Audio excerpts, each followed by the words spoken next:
Well, high-calorie items seem to be lurking everywhere these days, and many of them can even be found in the healthy food section. With us this morning to help identify these healthy but high-calorie foods is our fitness expert, Wes Cole. Good morning. Morning. All right, this is kind of scary. It is. You know, most people, when they start a low-calorie diet, they have good intentions, and most of us are pretty good at looking at the healthy stuff. But sometimes we get a little sidetracked when we're in the health aisle and we find out that we have some hidden calorie bombs in there. So we're going to go healthy. over. It's supposed to be good for you, right? Exactly. Okay, well, the first unexpected calorie comes from peanuts, almonds, and seeds. Absolutely. Beth, come on out here. Like this. This is just a typical brand, and I do not want to take away, because there might be some nutritionists watching, nuts and seeds and almonds, they've been known to be very, very healthy. There's been a lot of research about that, but just one handful of maybe mixed nuts or seeds, that can be close to 170 calories, and for a guy with a big hand, that can be even close to 200. And I've seen this over the years sidetrack a lot of people's weight loss goals. And you need to realize that if you eat, you know, your almonds or seeds, remember that 2 or 3 handfuls, that's not really a snack anymore. That's kind of a meal. Yeah. So make sure you be careful. They're very, very healthy. I don't want you to totally exclude them from your diet, but be aware if you're on a low-calorie diet. Yes. So. All right, the next unexpected calorie comes from avocados, and I love these, especially the guacamole. Absolutely.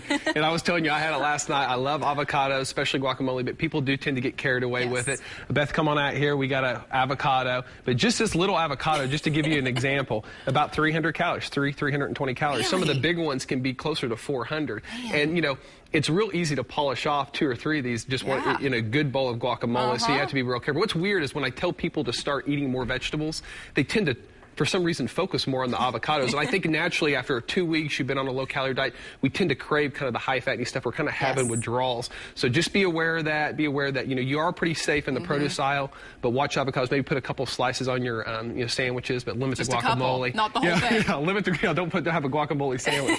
but just limit it just a little bit. Though. I know it does. It does sound good. Okay, the third unexpected calorie comes from juice. We hear this a lot. Well, you know, most experts these days, they're telling us that juice is just, it's really not considered a health food anymore, but a lot of people, you know, they get kind of caught up in the marketing because it's still marketed as one. And just to give you an example, kind of a visualization, we had it in the first shot, but this just one bottle of juice right here, I mean, it's close to, you know, 300 calories, you know, so you have to realize, and you have to be real careful with the serving size because it'll say 170, but it's got two servings. Yeah. So just be careful. Remember that even though fructose is a natural sugar, that's a lot of it. Just an apple and orange, it might contain less than 5% fruit sugar. So Mother Nature really never intended it for us to get that much of the fructose in our bloodstream. And remember, you're stripping it of fiber and stuff. A lot of people think that maybe vegetable juice is better because it has less sugar, but that even has a lot of sodium. So basically what nutritionists are telling us, they're telling us that, you know, don't take away fruits and vegetables, but if you want to eat them, just eat them in their natural form. They're best in their natural form. Read the labels. And if you have to have juice, make sure it's an actual juice glass. And not, you know, something like that. Not 32 ounces. There you go.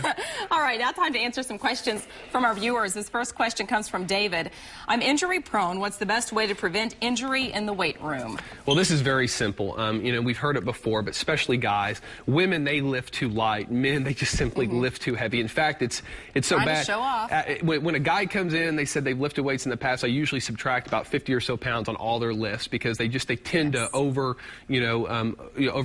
their strength. So you want to be very, very careful. And it's important to remind maybe the teenagers out there too, that there's a certain number of people that die every year in the weight room trying to press a bar off their chest, and then they end up getting to suffocate. So you have to respect the weight and remember that it's form. That's very important. I mean, there's pictures. I have pictures at my house of a world champion practicing with a broomstick. So the idea of it is get the form down good and make sure that if you are strong and you are lifting a lot of weight, make sure you have a spotter because you don't want to hurt yourself. Exactly. All right. The next question comes from Mary Ellen. This book I recently got tells me that my cancer is curable through natural cures. Is this true? I know the book she's talking about, and I get this question a lot, and I'm not going to mention it on the air, but this particular author is currently being sued by the FDA right now. That's important in his unsubstantiated claims about how just natural cures can cause cancer, and oversimplifying such a deadly disease as cancer is wrong, which is probably why he's going to end up in jail. It's important to remember that if you have an illness or a disease, you don't need to be talking to a personal trainer. You don't need to be talking to any health guru. You need to be talking to a medical doctor, and a real medical doctor, not someone that got their medical training from their imaginary friend. You got to be real careful and be smart about it. Yeah, be smart. All exactly. Right. Great advice today. Thank you, Wes.